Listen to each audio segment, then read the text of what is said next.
नमोस्तु गुरुदेव, नमोस्तु गुरुदेव, नमोस्तु गुरुदेव। पूज्य बंधुओं, अत्यंत प्रसन्नता है कि आज हमारे बीच शहपुरा भिटौनी से United trustee doctor Saurabh Jain यहाँ पधारे हुए हैं। सब वो मैं उनका कटनी समाज की ओर से अभिनंदन करता हुआ आमंत्रित कर रहा हूँ। सपरिवार सपत्नीक वो आवे गुरुदेव के चरणों में नमन करते हुए आशीर्वाद ग्रहण करें। और कटनी पंचायत की ओर से सम्मान के लिए मैं आमंत्रित कर रहा हूँ कटनी पंचायत के अध्यक्ष श्री संतोष जी मालगुजार एवं यूनाइटेड ट्रस्टी श्री अनुज सिंघई कोयला वाले परिवार कटनी ये आए और हमारे United trustee doctor Saurabh Jain सपरिवार को गुरुदेव के महामिलन की स्मृति तस्वीर देकर के सम्मानित करें। बंधुओं, ये हमारे युवा ट्रस्टी बड़े अनन्य भक्त हैं गुरु चरणों के और एक युवा विद्वान की हैसियत से बहुत अच्छा काम भी कर रहे हैं। इनसे बड़ी आशा है भविष्य के लिए और उनका सम्मान कर रहे हैं। वहाँ जी श्री डॉक्टर सौरभ जी जैन जो शहपुरा भिटौनी से पधारे हुए हैं, इनका सम्मान कर रहे हैं दिगंबर जैन पंचायत कटनी के अध्यक्ष श्री संतोष कुमार जी मालगुजार और उनमें सहभागिता दे रहे हैं यूनाइटेड ट्रस्टी श्री अनुज सिंघई कोयला वाले कटनी। आप अपनी तालियों का अवदान दे करके इनके सम्मान की गरिमा बढ़ाएं। बंधु, हम आपके उज्जवल भविष्य की कामना करते हुए चलिए बंधु, आज शंका समाधान शुरुआत में उपस्थित जिज्ञासुओं से करना चाहता हूं आपके अनुमति से। और प्रथम प्रश्न के लिए मैं आमंत्रित कर रहा हूं श्रीमती शिल्पा जैन जबलपुर और उसके बाद तैयार रहेंगे कुमार कुशाग्र जैन कटनी।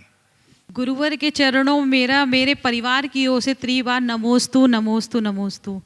गुरुदेव, मेरा प्रश्न है, पराधीरता में जीवन जीने वालों को यदि किसी ऐसे कार्य करने की व्यवस्था आए कि जो उपयुक्त नहीं है, ऐसी स्थिति में हमें क्या करना चाहिए ताकि हम कुंठा के शिकार न बने और व्यवस्था में किए गए पाप का भी बंद होता है क्या? देखिए, कितनी भी पराधीनता हो, मर्यादा विरुद्ध कार्य कभी मत करना। इच्छा विरुद्ध कार्य करने में दोष नहीं। कई चीज़ें हैं जो हमें मन मार के करना पड़ता है, हमारी इच्छा के अनुकूल नहीं हो तो भी वो चलेगा, लेकिन मर्यादा विरुद्ध आचरण यदि कभी करना हो तो कभी मत करना। वहाँ हमें किसी तरह से समझौता नहीं करना चाहिए। और यदि किसी दबाव प्रभाव में हमसे कभी ऐसा हो गया है तो गुरु साक्षी में उसका प्रायश्चित करना चाहिए। अगला कुमार कुशाग्र जैन और उसके बाद तैयार रहेंगी कुमारी ऋषिका जैन कटनी। गुरुवर के चरणों में मेरा बारंबार नमोस्तु।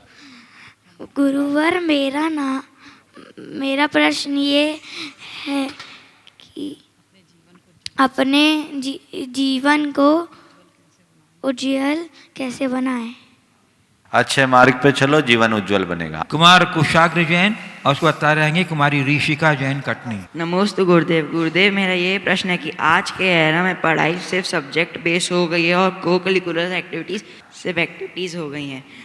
अगर हम पढ़ाई में अच्छे ना हो और इन सभी एक्टिविटीज़ में अच्छे हो तो हम ऐसा क्या करें कि हम फ्यूचर में अपना करियर बना सकें? देखो, पढ़ाई अच्छे से करना चाहिए। तुम जैसे बच्चों को अभी पढ़ाई पर पूरा ध्यान देना चाहिए। दूसरी गतिविधियों में भी अपनी रुचि के अनुसार आगे बढ़ना चाहिए। अगर किसी की एक्टिविटीज अच्छी है तो जिसमें जो योग्यता है उसे में निखार लाने का अवसर देना चाहिए। पर पढ़ाई से जी चुराना ठीक नहीं। पर पढ़ाई अगर बोझ बन जाए तो वो भी ठीक नहीं। मैं तुम्हारे पेरेंट्स को कहूँगा कि उसके ऊपर उतना बोझ मत डालो कि पढ़ाई बोझ हो जाए, पर मन लगा कर पढ़ो और अपनी योग्यता को इतना बढ़ा लो कि तुम्हारी एक अलग पहचान हो। दुनिया में ऐसे बहुत सारे लोग हैं जो ज़्यादा पढ़े लिखे नहीं हैं लेकिन वे अपने क्षेत्र के मास्टर हैं। और बहुत सारे ऐसे लोग हैं जिनके पास डिग्रियाँ तो बहुत कुछ है पर अनुभव कुछ भी नहीं। तो डिग्री से ऊंचा स्थान अनुभव का है। अनुभव अच्छा होना चाहिए, लेकिन प्रारंभिक शिक्षा तो कम से कम होनी ही चाहिए, तभी अपने जीवन में कुछ अच्छा कर सकोगे। कुमारी ऋषिका जैन कटनी बता रहे हैं कुमार सरल जैन कटनी। नमोस्तु महाराज जी। मेरा प्रश्न यह है कि एक तरफ हम यह बोलते हैं कि सब्र का फल मीठा होता है और दूसरी तरफ टाइम इज़ मनी, तो ऐसे में हम किस प्रकार संतुलन बनाकर चलना चाहिए? देखिए, सब्र का फल मीठा होता है, टाइम इज मनी दोनों को अपनाओ। जब हम कोई काम करें उसका परिणाम न मिले या देर लगे तो सोचो सब्र का फल मीठा होता है। लेकिन किसी काम को करना हो तो समय मत खो, सोचो टाइम इज मनी। चलो। कुमार सरल जैन कटनी, और उसके बाद तैयार रहेंगे कुमारी सिमरन जैन कटनी। गुरुदेव के चरणों में तिलकमा वाले परिवार का बारंबार नमोस्तु नमोस्तु नमोस्तु। गुरुदेव, कहा जाता है कि कुसंगति से बचना चाहिए, परंतु कुसंगति के मध्य ही रहना व्यवस्था हो, तो हम कुसंगति के प्रभाव से कैसे बचें? अपने और चारों तरफ कुसंगति को सुसंगति में कैसे परिवर्तित कुसंगति को सुसंगति में बदलने की बात बाद में है, पर कुसंगति का प्रभाव मुझ पर न पड़े इसकी सावधानी जरूर रखो। अपने चारों तरफ एक सुरक्षात्मक घेरा बनाओ, अपने जीवन की एक सीमा रेखा बनाओ, एक लक्ष्मण रेखा बनाओ कि मैं किसी के भी बीच रहूं लेकिन अपनी मर्यादा का हनन नहीं करूंगा। ये मेरे जीवन की बाउंड्री है, इसको मैं कभी भी नहीं लाऊंगा, चाहे कुछ भी हो, चाहे मेरी दोस्ती खराब हो जाए चलेगा, लेकिन मैं अपनी मर्यादाओं का हनन नहीं होने दूंगा। तो कुसंगति के बीच रहते हुए भी आप अपने आप को बचा सकते हैं। सुरक्षित दूरी रख के करें और अपने विचार, व्यवहार और दृढ़ता के बल पर ऐसी छाप छोड़े कि अपने साथियों की भी विचारधारा को बदल सके। कुमारी सिमरन जैन कटनी, बता रहे हैं कुमार संभव ऋषभ जैन जबलपुर। नमोस्तु महाराष्ट्री। महाराष्ट्री, मेरा प्रश्न ये है कि जब भी कोई अडल्ट और टीनेजर के बीच लड़ाई हो जाती है तो ये देखा जाता है कि वो अपनी ईगो में आकर सॉरी नहीं बोलते हैं, जिसके कारण बहुत सी मिसअंडरस्टैंडिंग्स हो जाती है लोगों के बीच। तो फिर उस टाइम हमें और जब कोई पहले वाले को रियलाइज़ होती है तो वो ये सोचता है कि मैं पहले जाके क्यों बोलूँ, गलती तो उसकी भी है, तो फिर उसे भी पहले आके बोलना चाहिए। तो ऐसे में हमें क्या करना चाहिए? हमको पहले ये सब ईगो का खेल है, बड़े हों या छोटे, गलती करना नहीं चाहिए।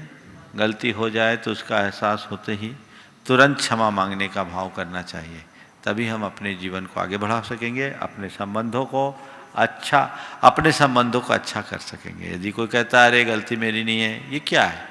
गलती मेरी है या उसकी? परिणाम अगर गलत है तो वहाँ हमें सजग और सावधान होकर के चलना चाहिए और अपने जीवन को उसी क्रम से आगे बढ़ाने का प्रयास करना चाहिए। इसमें किसी भी तरह की खींचतान करने का कोई प्रयास नहीं करना चाहिए। हमारा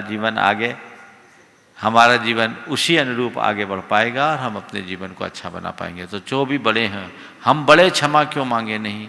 ध्यान रखना, छोटों की भावनाओं का ख्याल रखना भी बड़ों का बड़प्पन माना जाता है। इस बात को हम ध्यान रखें, छोटे बड़ों का बहुमान करें और बड़े छोटों का ध्यान रखें, उनके प्रति वात्सल्य रखें, तब सबका जीवन अच्छा हो सकेगा और अपने जीवन में कुछ अच्छा घटित करने में समर्थ हो सकेंगे।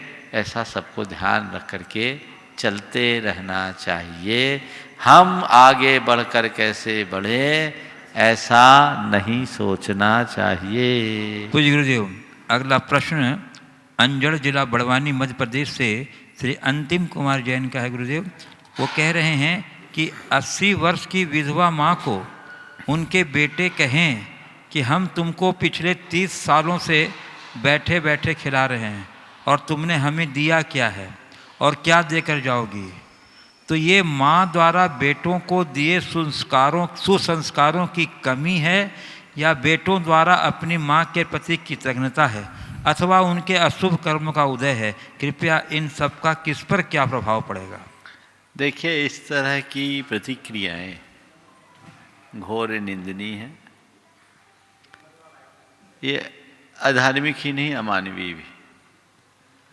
जिस माँ ने तुम्हें जन्म दिया, 9 माह तक अपने पेट में रखा, जन्म देने के लिए प्रसव की पीड़ा को सहा, अपने सुख दुख को भूलकर हर पल तुम्हारे सुखों का ख्याल रखा, पाल पोस करके बड़ा किया, उस माँ से कहते हो आखिर तुमने हमें दिया ही क्या है? अरे जन्म दिया, इससे बड़ी बात क्या है? अगर देखा जाए तो तुम्हारे शरीर का एक एक बूंद खून तुम्हारे माता पिता की कृपा का प्रसाद है। और ऐसे के प्रति ये कहना कि तुमने हमें दिया ही क्या है, घोर अधर्म और नीचता का उदाहरण है। यह व्यक्ति की कृतज्ञता भरी मानसिकता को प्रकट करता है। ऐसे कृतज्ञ व्यक्ति पूरी समाज के लिए घोर निंद माने जाते हैं, हमें उनसे पूरी तरह बचकर रहना चाहिए, सावधान रहना चाहिए। संस्कारों की कमी, कर्म का उदय या कृतज्ञता तो है ही, पर मैंने देखा है कई माँ ने अच्छे संस्कार दिए, उनकी संतान ने भी अपनी माँ बाप के प्रति ऐसे दुर्व्यवहार किए हैं। मैं इसे संतान के सोच की विकृति के रूप में देखता हूँ। कर्मोदय उसमें कारण होगा, लेकिन मूल सामने वाले की सोच की विकृति को समझना चाहिए। पूज्य गुरुदेव, कोलकाता पश्चिम बंगाल से श्री सुनील कुमार कह रहे हैं महाराज श्री कि जीवन में सब व्यर्थ है, ऐसा बार बार क्यों महसूस होता है? जीवन में सब कुछ व्यर्थ है ऐसा बार बार क्यों महसूस होता है? देखिए, अगर व्यर्थ है ये महसूस होता है तो बहुत अच्छी बात है, लेकिन ये दो तरह से होता है। एक वह जब व्यक्ति के मन में बड़ा उचाट आता है, और दूसरा तब जब व्यक्ति के मन में वैराग्य होता है। जब उचाट आता है तो एक प्रकार की अवसादपरक परिणति को प्रकट करता है कि अरे सब व्यर्थ है, किसी में कुछ सार नहीं, सब बेकार है, और ऐसा व्यक्ति कहीं से फ्रस्ट्रेट होकर के ये बात करता है। और कई बार ऐसी मनस्थिति व्यक्ति को डिप्रेशन की ओर ले जाती है, जो ठीक नहीं है। हमें इस तरफ बहुत सावधान रहना चाहिए।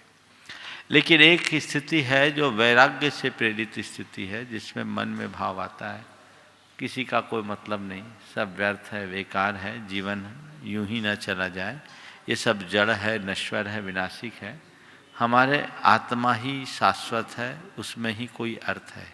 इस तरह की सोच जब हमारे मन में विकसित होती है तब हमारी परिणति बिल्कुल बदल जाती है। तो यदि आपको ऐसा लग रहा है कि वाकई में सब व्यर्थ है, तो फिर जो अर्थपूर्ण है उसकी तरफ अपनी दृष्टि दौड़ाइए। और यदि आपको अपने जीवन से उचाट का भाव हो रहा है तो अपने भीतर की जिजीविषा को जगाइए, जीवेशना को जगाइए, तभी आप अपने जीवन का रस ले पाएंगे। अन्यथा आपका मन हमेशा उचाट से भरा रहेगा और आपका चित्त उद्विग्न बना रहेगा, आप सुख शांति का अनुभव नहीं कर सकेंगे। पूज्य गुरुदेव, बिजौलिया राजस्थान से श्री जम्बू कुमार जैन कह रहे हैं, महाराज श्री मेरी जिज्ञासा यह है कि कचरे की गाड़ी जब घर के बाहर से सामने से निकलती है तो विशेष फर्क नहीं पड़ता है, परंतु वही वाहन कुछ समय के लिए वहाँ पार्किंग कर देवें तो हम उसको उलाहना देने पहुँच जाते हैं। और दूसरी तरफ गुरुदेव, हमने हमारे भीतर बुराइयों को पार्क किया हुआ है, उसका उल्हाना किसे देवें? समझाना मुश्किल ये है कि कचरे की गाड़ी का कचरा हमें दिखता है, गाड़ी का कचरा तो बहुत दूर की बात है, थोड़ा सा भी कचरा हमें दिखाई पड़ जाता है और इसलिए हम उसको स्वीकार नहीं कर पाते। पर हमारे मन में कितना कचरा भरा हुआ है इसकी तरफ हमारी दृष्टि नहीं जाती, उसे तो हम पाल रहे हैं, और पाल ही नहीं रहे, निरंतर और भर रहे हैं। काश हम अपने अंतर मन में छिपे कचरे को देख पाएं, समझ पाएं, तो हमारी परिणति ही बदल जाए। फिर हमें ऐसा कुछ भी नहीं लगेगा, हम हर पल उस कचरे को दूर करने की कोशिश करेंगे। हमारा धर्म हमें यही सिखाता है कि अपने मन के भीतर झांको, मन में जितना कूड़ा कचरा है उसे देखो और उसे निकालने के लिए संकल्पित हो जाओ, उसे निकाल कर अलग करो, तभी अपने जीवन में कुछ सार्थक उपलब्धि घटित कर पाओगे। पूज्य गुरुदेव, कोलकाता पश्चिम बंगाल से ही नरेंद्र जैन कह रहे हैं, हे गुरुदेव, विवेकानंद जी ने अपने गुरु से यह बात कही थी कि मेरी शिक्षा ही मेरे विश्वास की नींव काटती है। हे गुरुदेव, मेरी भी स्थिति ऐसी ही है। स्वभाव से जिज्ञासु होने के कारण मैंने साइंस और फिलॉसफी को गहनता से पढ़ा है, पर मैं संतुष्ट नहीं हो पाया हूँ। ऐसा विश्वास है कि आध्यात्मिक महापुरुष जिसने जीवन भर कठोर साधना की, सत्य को प्राप्त करने के लिए समर्पित रहे, उनने जग से झूठ तो नहीं कहा होगा। मैं भी जीवन को आध्यात्मिक सत्य तक पहुंचने के लिए समर्पित करना चाहता हूं। आपका मार्गदर्शन चाहता हूं कि कैसे अपने आज तक के अर्जित ज्ञान से पीछा छुड़ाऊं। बहुत अच्छा वाक्य है विवेकानंद जी का कि मेरी शिक्षा ही मेरे विश्वास की नींव काटती है। वस्तुतः आज हमारी जो बाहर की शिक्षा है और हमारी जो भीतर की व्यवस्था है, इसमें एकदम अलग अलग दिशा है। बाहर की शिक्षा हमें केवल बाहर की बातें बताती है। अंदर की बात को जानने के लिए हमें चाहिए कि उन सब चीज़ों को हम निकाल फेंकें, उस बोझ को उतार फेंकें। अपनी समझ अपने आप विकसित हो जाएगी। आपने कहा है कि मैंने खूब ज़्यादा फिलॉसफी और साइंस को पढ़ा है, उससे संतुष्ट होंगे भी नहीं, क्योंकि दर्शन हमेशा बाहर की तरफ दिखाता है, अध्यात्म भीतर की तरफ दिखता है। दर्शन में खोजने की वृत्ति होती है और अध्यात्म खोजने की बात नहीं सिखाता, खोदने की बात सिखाता है। आप थोड़ा अनुभव करिए, जब कभी आप किसी चीज को खोजते हुए बढ़ते हो तो आपकी दृष्टि किधर होती? सामने की तरफ होती, बाहर की तरफ होती। और जब आप किसी चीज को खोदने को होते हो तो आपको नीचे झुकना पड़ता है, वो अंदर की तरफ होती है। दर्शन की दृष्टि केवल खोजने की है, वो केवल बाहर बाहर खोजता रहेगा। खोजने से तत्व उपलब्ध नहीं होगा, क्योंकि वो जिस तत्व को हम खोज रहे वो खोया ही नहीं है, वो तो हमारे भीतर है। उसे खोजने की जरूरत नहीं, जो खोता उसे खोजा जाता है। वो हमारे भीतर है पर ढका हुआ है, अनावृत करने की जरूरत है। उसके ऊपर जो कूड़ा करकट जमा है उसे खोद कर अलग करने की जरूरत है। तो खोदने के लिए अंतर्दृष्टि चाहिए, वही अध्यात्म है। जिन महान आत्माओं ने अपने भीतर झांक कर देखा, उन्हें अपने भीतर के तत्व का आभास हुआ। उन्होंने अपने भीतर के तत्व का दर्शन किया और उसे खोद कर अनावृत करके बाहर निकाल दिया। हम अपने भीतर झांके, अपने भीतर खोदने की कोशिश करें, तब कहीं जाकर हम अपने जीवन में सफलीभूत होंगे। आपकी अगर अध्यात्म में रुचि है तो जो चीज़ें आपने जाना है उसे एक तरफ रखो। अब केवल खुद के विषय में सोचने की कोशिश करो, खुद के विषय में जानने की कोशिश करो, खुद के प्रति अपनी रुचि और दिलचस्पी बढ़ाने की कोशिश करो। सारा समाधान अपने आप प्राप्त हो जाएगा। पूज्य गुरुदेव, सतना मध्य प्रदेश से श्री अतुल दुबे और डॉक्टर आर.के. जैन कह रहे हैं, गुरुदेव, सुबह घूमते समय नमोकार मंत्र जपते नीचे जीव हिंसा देखते हुए जाते समय रास्ते में एक 10 वर्षीय बच्चा अपने पेरेंट के साथ घूमते हुए मिलता है, जिसके शरीर में नीचे का भाग निष्क्रिय जैसा है। चलने में भी परेशानी होती है। जितनी मानसिक और शारीरिक परेशानी बच्चे को है, उसके पेरेंट्स को भी कम कष्ट नहीं होगा। यह किसका कर्मोदय है, बच्चे का या उसके पेरेंट्स का या दोनों का? देखिए, बच्चे का कर्म तो है ही, इसको तो हम नकार ही नहीं सकते। बच्चे के कर्म के उदय के कारण उसे ऐसा शरीर मिला, लेकिन कहीं न कहीं माँ बाप भी उसमें किसी न किसी रूप में जुड़े हैं, क्योंकि माँ बाप को योग्य संतान न मिल पाना भी पापोदय का कारण माना जाता है। उनका पापोदय है, इसलिए वो चाह करके भी योग्य संतान को प्राप्त नहीं कर पा रहे। वे इस तरह के हीन संतान को प्राप्त कर रहे हैं और उस कष्ट का अनुभव भी उन्हें करना पड़ रहा है। तो माँ बाप भी उसमें शामिल है, ऐसा समझ करके चलना चाहिए। सबका अपना अपना कर्म है। मूल कर्म उस बच्चे का और बाकी उनके माता पिता और परिजनों का। पूज्य गुरुदेव, पार्ले पॉइंट सूरत गुजरात से श्री अशोक कुमार गांधी कह रहे हैं, गुरुदेव, कि तन को शाकाहारी बनाने के साथ साथ मन को भी शाकाहारी बनाना चाहिए।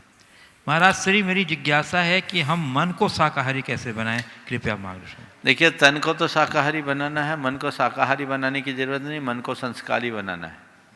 मन संस्कारी होगा ना तो तन भी शाकाहारी हो जाएगा, सब कुछ हो जाएगा। मन में सही संस्कार आरोपित करने की कोशिश करें, उसे सही दिशा में लगा दें, हमारे जीवन की सारी स्थिति अपने आप परिवर्तित हो जाएगी। पूज्य गुरुदेव, बाकल मध्य प्रदेश से श्री संजय मोदी कह रहे हैं गुरुदेव। महाराज श्री, जिस प्रकार ढलते हुए सूरज को देखकर हर कोई अपने घर की लाइट जला देता है, मगर ढलती हुई उम्र देख करके भी अपने आत्मा की लाइट जलाने की कोशिश कोई नहीं करता, ऐसा क्यों गुरुदेव? देखिए, ढलते हुए सूरज को देखने के बाद लोगों को ये समझ में आता है अंधेरा होने वाला है। उन्हें ढलता हुआ सूरज भी दिखता है और उसके बाद होने वाले अंधकार का भी वो दर्शन कर लेता है। लेकिन ढलती हुई जिंदगी को लोग देख नहीं पाते। कब्र में पैर लटक जाने के बाद भी लोगों की जिजीविषा मंद नहीं होती। सब जानते हैं कि एक दिन सबको मरना है, एक दिन इस दुनिया से जाना ही है, लेकिन इसके बावजूद कोई व्यक्ति ये मानने को तैयार नहीं होता कि अभी मुझे जाना है।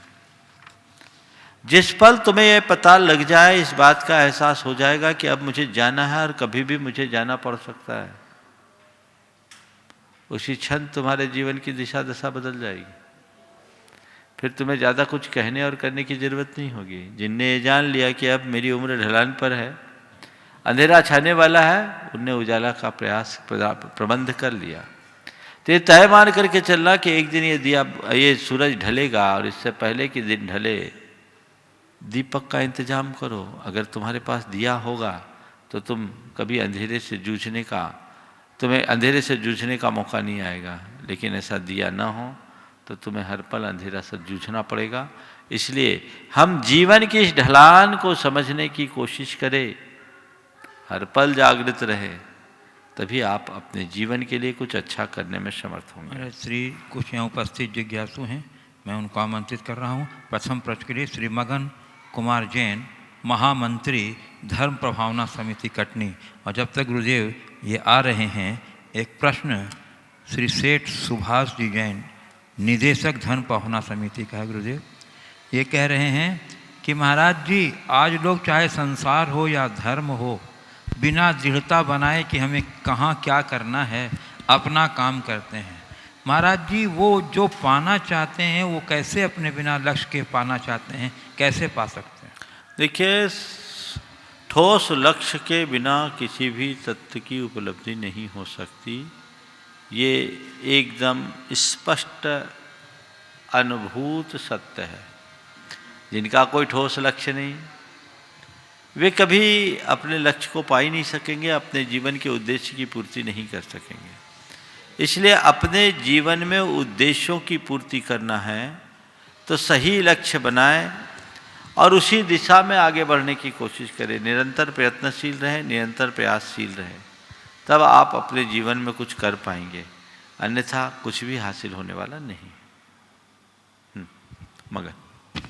मगन जी जैन, महामंत्री धर्म प्रभावना समिति।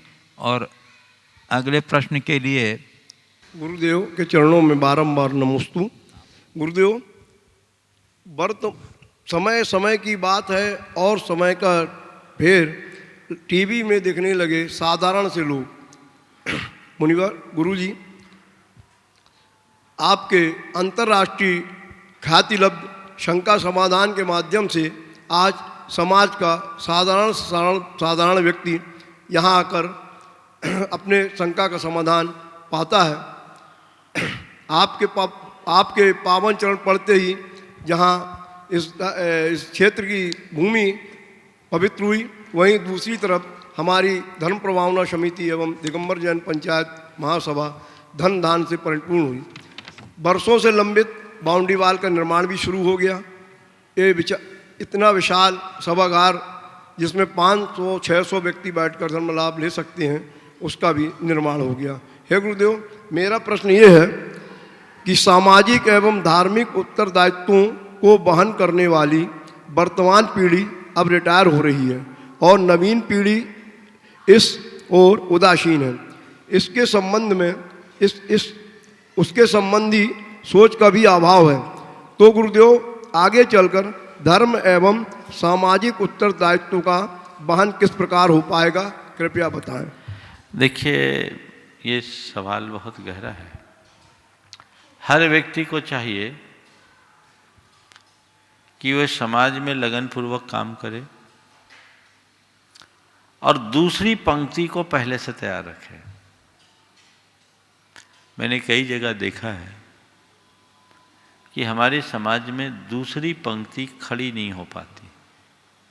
प्रथम पंक्ति के लोग ही इतने वजनदार हो जाते हैं कि दूसरी पंक्ति को कभी अवसर ही नहीं मिलता, और उन्हें ठीक तरीके से अवसर न मिलने से अनुभव भी नहीं होता। तो एक बड़ा वैक्यूम सा खड़ा हो जाता है, अंतराल खड़ा हो जाता है। तो मैं चाहता हूं कि हर धार्मिक सामाजिक संस्था में कार्यरत लोगों को अपने साथ दूसरी पंक्ति को भी तैयार करना चाहिए, ताकि कभी किसी भी प्रकार की रिक्तता का अनुभव न हो। इसके बाद क्या होगा? सब अच्छा हो, ये व्यवस्था बना करके चलनी चाहिए। ये तभी होगा जब समाज का नेतृत्व करने वाले लोग टीम भाव से काम करेंगे, औरों को श्रेय बांटने का अभ्यास रखेंगे, नई पीढ़ी को प्रेरणा और प्रोत्साहन देने की भावना रखेंगे, और अपनी सत्ता से ज्यादा मोहासक्त नहीं होंगे। तब ये सारा कार्य हो सकता है। अन्यथा बहुत स्थानों में मैंने देखा है, लोगों ने खूब काम किया, मरते दम तक काम किया, 80-80 वर्ष की उम्र तक ऐसा काम किया जो जवान नहीं कर पाए। लेकिन एक कमी, बाद वाले के लिए कोई जगह ही नहीं बनाई। तो जैसे घर परिवार में आप अपनी संतान को तैयार करके उत्तराधिकारी बनाते हो, वैसे ही समाज में कार्य करने वाले सामाजिक कार्यकर्ताओं को अपने पीछे की पंक्ति के लोगों को तैयार करना चाहिए, ताकि हमारी धार्मिक सामाजिक संस्थाएं अपने उद्देश्यों के अनुरूप सही काम कर सके। श्रीमती शशि वीरेंद्र जैन कटनी नहीं है, नहीं है ना? जल्दी नहीं है, नहीं है, नहीं है। चलिए, श्रीमती मुक्ता जैन, श्रीमती बबली जैन कटनी, और उसके बाद तैयार रहेंगे कुमार सरल जैन कटनी। नमोस्तु महाराज जी, नमोस्तु नमोस्तु। मुनि द्वय के चरणों में कोटि सह नमन। महाराज जी, मेरी शंका ये है कि भाग्य का निर्धारण सोच से होता है या कर्तृत्व से? सोच और कर्तृत्व को कैसे व्यवस्थित करें कि भाग्य का निर्धारण भी व्यवस्थित हो? देखिए, भाग्य का निर्धारण सोच से होता है कर्तृत्व से, पहला सवाल। और आपने कहा है कि सोच और कर्तृत्व को हम कैसे व्यवस्थित करें कि हमारा भाग्य व्यवस्थित हो या निर्धारित हो। बात बिल्कुल सही है कि मनुष्य के भाग्य का निर्धारण उसके सोच प्रेरित कर्तृत्व से होता है। कर्तृत्व अकेला भाग्य को व्यवस्थित नहीं करता। कर्तृत्व के पीछे की जो भावना और सोच होती है, वही हमारे अच्छे और बुरे भविष्य को निर्धारित करता है, जिसे हम भाग्य के रूप में जानते हैं, मानते हैं। तो हमें चाहिए कि हम अच्छे सोच के धनी बने, और अच्छे सोच के धनी बनने के साथ साथ अच्छे कार्य करने की प्रेरणा अपने अंदर जगाएं, कर्तृत्व, अच्छा कर्तृत्व करने की कोशिश करें। यदि मनुष्य का कर्तृत्व अच्छा हो, उसके कर्म अच्छे हों, तो निश्चित भाग्य बदलेगा। मैंने एक ही बात अनुभव की है कि मनुष्य के मन में ऊंचा संकल्प हो, बड़ा सोच हो, और कठोर परिश्रम करके दृढ़ पुरुषार्थ करे, तो वो अपने हाथ की लकीरें भी बदल सकता है। पुरुषार्थ करना चाहिए। और एक बात सदैव याद रखना चाहिए, मेरे भाग्य में क्या है ये मुझे नहीं पता, पर मुझे क्या करना है इसका मुझे पता होना चाहिए। यदि वो पता मुझे है तो मेरे जीवन में सब कुछ अच्छा है। श्रीमती शशि वीरेंद्र जैन कटनी, और उसके बाद तैयार रहेंगे doctor Saurabh Jain, United trustee Shahpura Bhitoni. तो महाराज जी को त्रिवार नमोस्तु नमोस्तु नमोस्तु। महाराज जी, मेरा प्रश्न है, जिंदगी में मिलता तो बहुत कुछ है सभी को, लेकिन हम उसकी शिकायत अवश्य करते हैं जो हमें प्राप्त नहीं हो पाता है। जो मिला है उसके लिए धन्यवाद या संतोष क्यों नहीं व्यक्त कर पाते? यही तो मनुष्य की कमजोरी है, जो मिला है उसके प्रति धन्यवाद या संतोष नहीं होता, जो नहीं मिला उसकी शिकायतें करते हैं, उसको लेकर क्या संतुष्टि होती है। और यही हमारे दुख का कारण है। जिस दिन ये चीज़ हमारे अंदर बदल जाए, जीवन की दिशा और दशा सब बदल जाए। जो उपलब्ध है उसका मूल्यांकन करना सीखें, जो अनुपलब्ध है उसके पीछे परेशान होने की कोशिश कभी न करें। हमेशा यही कहा जाता है और यही हमारे संतोष का आधार है, इसी में सुख और शांति निहित है। नमस्ते महाराज जी। Doctor Saurabh Jain, Gunansh trustee, Shahpura Bhitauni. और उसके बाद तैयार रहेंगी श्रीमती सुरभि सतीश, पाटन परिवार कटनी। हम सभी को कर्तव्य पथ पर आगे बढ़ाने वाले मुनिराज के चरणों में बारंबार नमोस्तु नमोस्तु नमोस्तु भगवान। महाराज जी, प्रश्न आपके कल के प्रवचन से एक छोटी सी शंका है। आपने कल संतोष के विषय में बताया था। महाराज जी, प्रश्न इतना है कि संतोष किसी भी वस्तु या किसी भी प्रकार से रखना, उतने निर्विकल्प हम कैसे हो पाएं? क्योंकि महत्वाकांक्षा तो मोक्ष मार्ग की भी हो जाती है और इतने निर्विकल्पी तो हम उस मार्ग में भी नहीं हो पाते हैं। तो ये जो महत्वाकांक्षा और संतोष के बीच में जो छोटी पतली सी लाइन है, लकीर है, उसका विवेक कैसे जागृत हो? बहुत अच्छा सवाल आपने किया है। एक है संतोष और एक है इच्छातीत परिणति। समझ गए? जो व्यक्ति पूर्णतः इच्छा से अनिच्छा में परिणत हो जाता है वही निर्विकल्प होता है। निर्विकल्पता इच्छातीत अवस्था का नाम है, जहाँ मोक्ष पाने की भी इच्छा नहीं होती, और वही परम ध्यान है। उसी में जीवन का वास्तविक कल्याण है। लेकिन ये ध्यान की अवस्था है, ये बड़ी उच्च भूमिका की बात है। जब हम सबसे इच्छा रहित हो जाए, लेकिन उससे पूर्व की एक अवस्था है, अपने इच्छाओं के अनियंत्रित प्रसार को रोक सके। जब आपसे कहा जाता है कि संतोष रखो, इसका मतलब ये नहीं कि आप निष्क्रिय हो जाओ। संतोष रखने का मतलब केवल ये है कि कुछ भी करो, उसके परिणाम को सहज भाव से स्वीकार करो। अपनी स्थिति से संतुष्ट रहो। आपको ये नहीं कहा जाता कि कुछ मत करो, जो चाहते हो सो करो, पर अगर परिणाम अनुकूल ना आए तो परेशान मत हो। ये संतोष है। कई बार लोग कहते हैं कि ऐसा संतोष आप लोगों की तरह धार लेंगे तो हमारी तो ग्रोथ ही रुक जाएगी।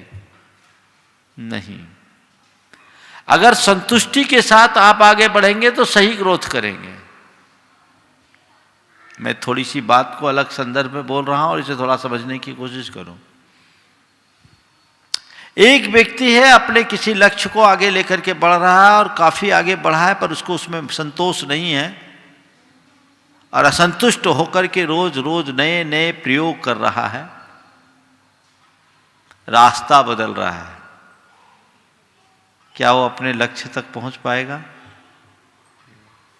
पाएगा? नहीं।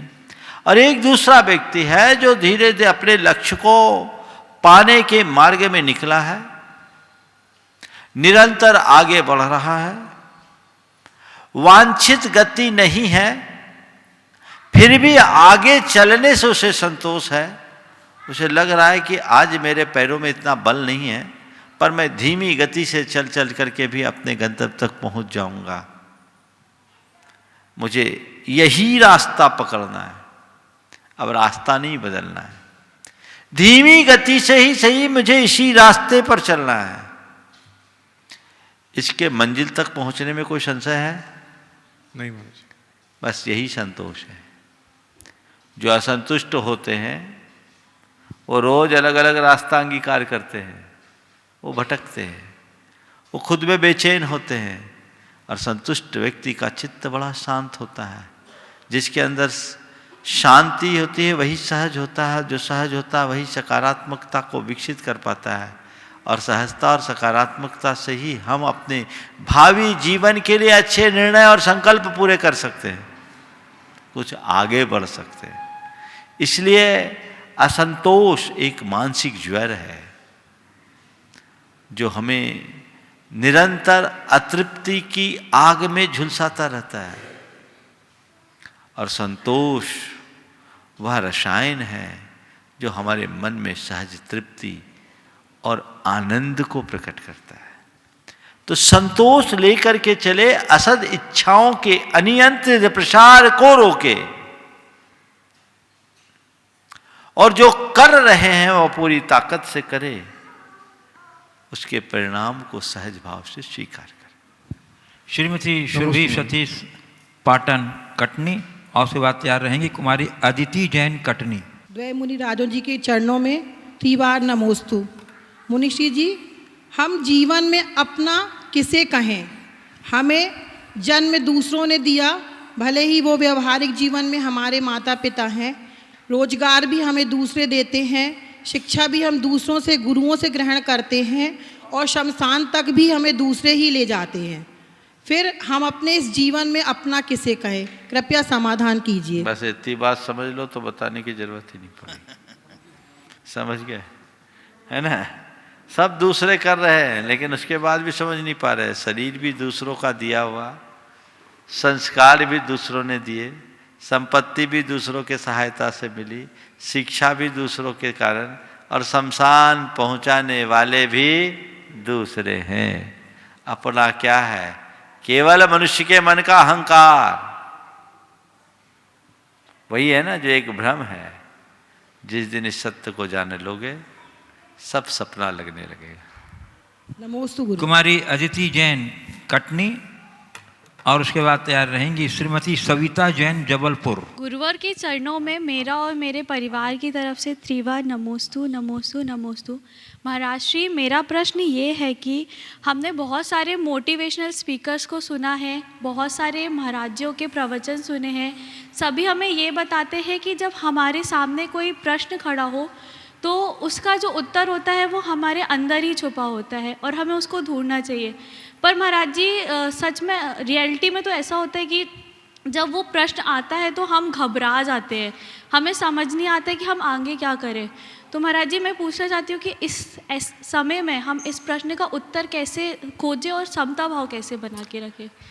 देखिए, बहुत सही बात कही गई कि जीवन से जुड़े हर प्रश्न का उत्तर हमारे भीतर है, क्योंकि समस्या भीतर की, उत्तर भी हमारे भीतर की। जिसका मन संतुलित है वो अपने भीतर अपनी स्थिर बुद्धि से समाधान ढूंढ लेता है, लेकिन जिसका मन अस्थिर है वो कुछ नहीं कर सकता। आपने पूछा जब हमारे मन में घबराहट हो तो उस घड़ी में हम क्या करें, कैसे करें? हमें घबराना नहीं चाहिए, अपने मनोबल को बढ़ाना चाहिए, और हमेशा जब कभी भी ऐसा हो मन को शांत करके कुछ समय तक उस परिस्थिति को देखने की कोशिश करनी चाहिए। आंखें बंद करें, प्रभु का स्मरण करें, गुरु का स्मरण करें। आप देखेंगे आपको कोई राह मिलेगी और उस राह के माध्यम से आगे चले।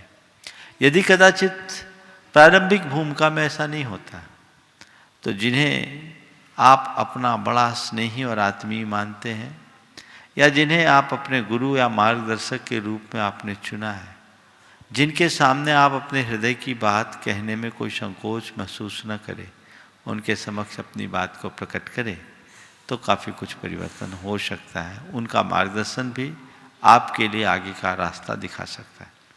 श्रीमती सविता जैन जबलपुर, और उसके बाद तैयार रहेंगे श्री अनुज सिंघई कटनी, कोयला वाले। श्री अनुज सिंघई कटनी, कोयला वाले। श्री के चरणों में सपरिवार बारंबार नमोस्तु नमोस्तु नमोस्तु। महाराज श्री, महाराज श्री, मेरी एक अजैन सहेली है, वो मुझसे पूछती है कि राग देश क्या होता है। तो मैं उसको सरल शब्दों में कैसे समझाऊं कि राग द्वेष क्या है। और महाराज जी, मेरे एक रिश्तेदार हैं, वो पहले बहुत श्रद्धा से पूजा पाठ किया करते थे, लेकिन उनके जीवन काल में बहुत समय से कुछ बुरा ही बुरा घट रहा है, तो उनकी श्रद्धा बिल्कुल समाप्त हो गई है। उनकी श्रद्धा को कैसे वापस लाएं? और महाराज जी, जब जीवन में बहुत पुरुषार्थ करने के बाद भी समस्याएं खत्म नहीं होती, ऐसे समय में क्या करें महाराज जी? तीन सवाल देखिए, बहुत अच्छे सवाल हैं। पहला सवाल है राग द्वेष क्या होता है। बड़े आसानी से समझा सकते हैं। उनसे बोलो मैं आपकी तारीफ कर रही हूं, आपको प्रसन्नता हो रही होगी, ये राग है। जिसकी तारीफ की उसके मन में प्रसन्नता हुई, उसका झुकाव मेरे प्रति हुआ, ये हुआ राग। और हमने कोई टिप्पणी कर दी, सामने वाले के मन में गुस्सा आया, ये हो गया द्वेष। समझ गए? पसंद और नापसंद को हम राग और द्वेष के माध्यम से जान सकते हैं। अगर बोलचाल की भाषा में लाइकिंग और डिसलाइकिंग है, ये राग और द्वेष के उदाहरण बन सकते हैं। दूसरा सवाल आपने पूछा कि आपके कोई परिचित काफी धर्म ध्यान करते थे, जीवन में घटित घटनाओं से प्रभावित होने के कारण अब वे सारी धार्मिक क्रियाओं से विमुख हो गए, उनकी धर्म श्रद्धा खत्म हो गई, उन्हें कैसे जगाएं? देखिए, सबसे पहले हमें मूल को सुधारना चाहिए। हम लोगों को शुरू से एक गलत शिक्षा दी गई, एक गलत संस्कार दिया गया कि तुम धर्म करोगे तो तुम्हारे जीवन में सब अच्छा होगा, तुम्हारे दुख टलेंगे, संकट टलेंगे, कष्ट मिटेंगे, इसलिए तुम धर्म करो। ज्यादातर लोग इसी भावना से प्रेरित होकर के धर्म करते हैं, जो सही नहीं है। धर्म करने से दुख संकट नहीं टलते, बल्कि अनुभव ये बताता है कि एक धर्मी पर जितना संकट आता है उतना अधर्मी पर नहीं। बड़े बड़े धर्मात्माओं पर कितने कितने उपसर्ग हुए, कितने कितने कष्ट हुए। आप इतिहास पलट करके देख लो। भगवान ऋषभदेव तीर्थंकर थे, 6 महीने तक अंतराय हुआ कि नहीं हुआ? पारसनाथ तीर्थंकर थे, 7 दिन तक कितना भयानक उपसर्ग हुआ। श्रीपाल कामदेव था, धर्मी था, कोढ़ी बन गया, हुआ। अंजना इतनी धर्मात्मा थी, उसे अपने घर से निष्कासित कर दिया गया। सीता सती थी, फिर भी उसे त्याग दिया गया। रामचंद्र जी धर्म की मूर्ति थे, फिर भी वनवास जाना पड़ा। किसके जीवन में नहीं हुआ? श्री कृष्ण के जीवन में क्या संघर्ष नहीं हुआ? तो धर्मियों के जीवन में भी कष्ट आते हैं, बल्कि धर्मी के जीवन में ज्यादा कष्ट आते हैं। तो लोगों को आप ये कहना बंद करो कि धर्म करोगे तो कष्ट नहीं आएंगे। लोगों को ये समझाओ कि बेटा, अगर तू धर्म करेगा ना तो कितने भी कष्ट आए तुझ पर असर नहीं पड़ेगा, तुझसे प्रभावित नहीं होगा, क्योंकि धर्म का पहला पाठ है समता। जीवन में आने वाले सारे दुखों और दुष्प्रसंगों को सहज भाव से स्वीकार लेना, यही तो धर्म है ना? तो उस समता भाव को अपने भीतर जागृत करो, तो मन कभी नहीं डगमगाएगा। मैं अक्सर कहता हूं, धर्म हमारे कष्टों को टालता नहीं, धर्म हमें संकटों में संभालता है। वो संकट की घड़ी में संभालेगा। तो उनसे बोलो कि तुम्हारे जीवन में जो कुछ भी उल्टा घटा है वो तुम्हारे कर्मों के कारण घटा है, वो तुम्हें सहना पड़ेगा। और तुम धर्म से विमुख होगे तो तुम्हारे कर्म और गहरे होंगे, और इससे तुम्हारा दुख भी बढ़ेगा। तो कर्म आ रहे हैं, इसके रहस्य को जानो और धर्म ध्यान में लगे रहो ताकि तुम उनसे अप्रभावित रह सको और कर्म की शक्ति को कमजोर कर सको। मैदान छोड़ने से कुछ नहीं होगा। अंधेरा से डर करके भागोगे तो क्या होगा? अंधेरा से बचने का एक ही उपाय है, दिया जलाओ। उससे बोलो तुम्हारे जीवन में अंधकार है और तुम उससे डर करके भाग रहे तो और अंधेरा बढ़ना ही है। अपने आप को बचा नहीं सकोगे तो दिया जला करके चलो, जिससे जीवन को सही दिशा मिले। तीसरा सवाल क्या था आपका? बहुत पुरुषार्थ करने के बाद भी समस्याएं खत्म ही नहीं होती। हाँ, बहुत पुरुषार्थ करने के बाद भी समस्या खत्म ना हो तो ये समझ लो जैसे कोई बहुत पुरानी बीमारी हो,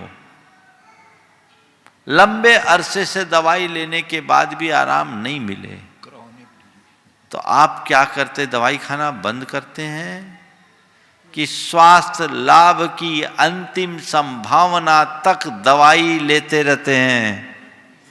क्या जी, अंतिम तक दवाई लेते रहते हैं। बस बहुत सारा पुरुषार्थ करने के बाद भी समस्या का अंत ना हो तो समझ लेना क्रॉनिक डिजीज है, बीमारी गहरी है, समस्या बड़ी है। जब तक इसका समाधान नहीं मिले तब तक पुरुषार्थ करते रहो, अथक पुरुषार्थ करो, निरंतर करते रहो। आखिर समस्या का समाधान तो इसी से मिलना है। हारने वाले को समाधान नहीं मिलता, जूझने वाले ही समाधान पाते हैं। इसलिए जूझोगे तभी जीत पाओगे। ब्राइटन ट्रस्टी श्री अनु संघई कटनी कोयला वाले, उसके बाद तैयार रहेंगी श्रीमती आकांक्षा जैन कटनी। नमोस्तु महाराज जी, नमोस्तु नमोस्तु। महाराज जी, मेरा एक कन्फ्यूजन है कि जैन समाज की पॉपुलेशन बहुत ही कम है, ठीक है। उसके बाद लेकिन हमारा धर्म बोलता है कि आप इस भाव में अच्छा काम करोगे तो आपका अगला भाव अच्छा होगा। तो महाराज जी, लेकिन इतनी छोटी समाज होने के बाद फिर बाकी समाज में देखें तो वो सब इतनी बोलती है, तो एक कन्फ्यूजन फिर लगता है कि ऐसा कैसे है। देखो, धर्म का संबंध एक समाज से नहीं है, ठीक है। आज जैन हैं, हम लोगों को जैन संस्कार मिले, जैन समाज है और जैन समाज में लोगों की धार्मिक आस्थाएं प्रबल है, उसके अनुसार लोग अपना जीवन जीते हैं, उसी तरह की अपनी सारी धार्मिक क्रियाकलापों को संपन्न करते हैं और सादगी और सात्विकता के साथ जीते हैं, आध्यात्मिकता के साथ जीते हैं। तो जो ऐसा करते हैं उनका जीवनोत्कर्ष सुनिश्चित है, इस जीवन में भी और मरणोपरांत भी, इसमें कोई संशय नहीं।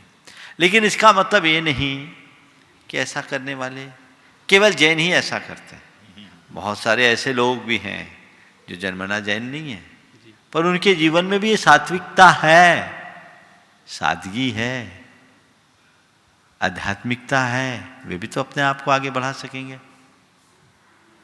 तो ऐसा मत सोचना कि स्वर्ग केवल जैनों के लिए है। स्वर्ग में सब जाएंगे, पर अगर जो जैनत्व को आत्मसात कर लिया उनका तो पूरा आरक्षण है, चिंता करने की जरूरत नहीं। लेकिन जैन समाज महाराज जी अपन अच्छे भाव को बता रहा हूं। जिसने जैनत्व को आत्मसात कर लिया, जैन हो गया वो नहीं बोल रहा हूं, जो जैनत्व को आत्मसात कर लिया उसका स्थान सुरक्षित हो गया, समझ गए। अब वो चाहे वो जन्म से जैन हो या ना हो, समझ गए ना।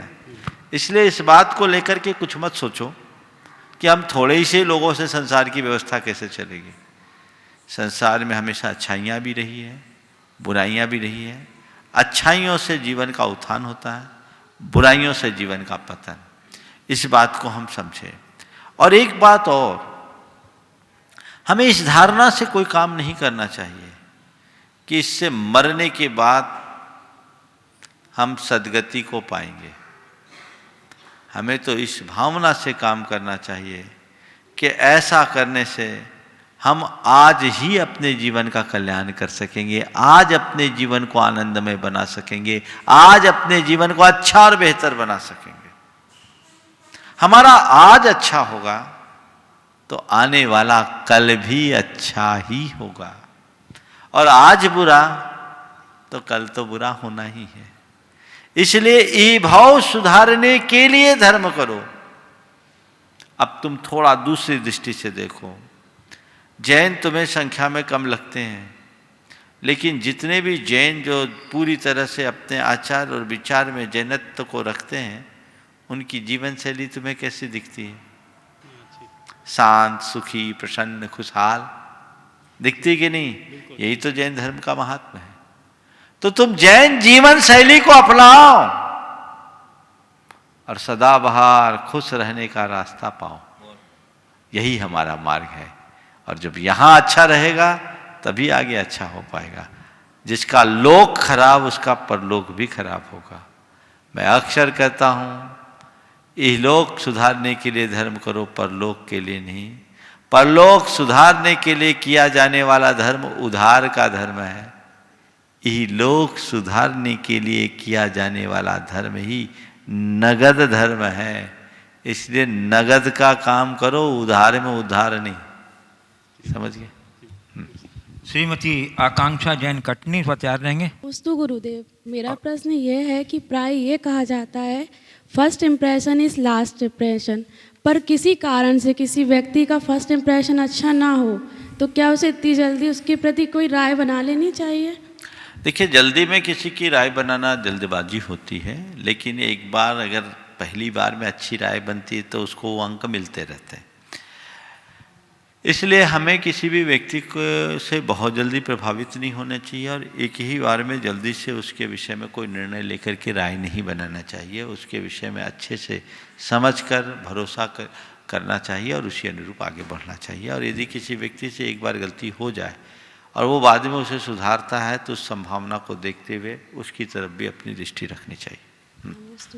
मैं गुरुदेव परम पूज्य गुरुदेव मुनि श्री अरहत सागर जी महाराज चरण कमलों में प्रार्थना निवेदित करता हूँ कि हे गुरुदेव, अपने उपयोगी प्रश्न से हम लोगों को लाभान्वित करें। परम पूज्य 108 मुनिवर श्री अरहत सागर जी महाराज। नमोस्तु महाराज श्री। हर भावना भवनाशनी हो सकती है और भव विकासनी भी होती है, तो क्या महाराज श्री भावना युग के द्वारा टूटे हुए रिश्तों को जोड़ा जा सकता है? जैसे हम अपने शास्त्रों में पढ़ते हैं, यद भावते तद भवति, कृपया मार्गदर्शन दीजिए। देखिए, भावना योग के द्वारा टूटे हुए रिश्तों को सुधारने का सवाल है। मेरा अनुभव कहता है कि भावना योग से टूटे हुए मन को ठीक किया जा सकता है, और जब हम टूटे हुए मन को ठीक करते हैं तो टूटे हुए रिश्ते भी ठीक हो सकते हैं, क्योंकि हमारे रिश्ते मन से बनते हैं और मन से ही टूटते हैं। मन टूट जाए, मन खंडित हो जाए तो मन में नकारात्मकता आती है, दुर्भावनाएं हावी होती है, हमारे मन में अनेक प्रकार के पूर्वाग्रह बैठ जाते हैं। परिणाम स्वरूप हम अपने रिश्ते बिगाड़ लेते हैं। मन अच्छा हो जाए, मन में सकारात्मकता आती है, सौहार्द का भाव बढ़ता है, ईर्ष्या और द्वेष विदा होते हैं, प्रेम और वात्सल्य का भाव पनपने लगता है। तो अगर आप नियमित भावना योग करेंगे तो आपके जिन लोगों से पहले संबंध बिगड़े हुए हैं उनके प्रति आपकी ओर से सकारात्मकता विकसित होगी, और वह सकारात्मकता आपके संबंधों में मधुरता लाएगी, और हो सकता है फिर आपके इस व्यवहार से सामने वाले का भी भाव बदल जाए, तो आप एक दूसरे के निकट भी आ सकेंगे, आप सबका जीवन अच्छा बन सकेगा। तो इस दृष्टि से यदि कार्य करें तो भावना योग बहुत उपयोगी है। इस प्रकार आज के इस सत्र को परम पूज्य गुरुदेव के चरणों में नमन अर्पित करते हुए यहीं पर विराम दे रहा हूँ। बोलिए परम पूज आचार्य गुरुवर श्री विद्यासागर जी महाराज।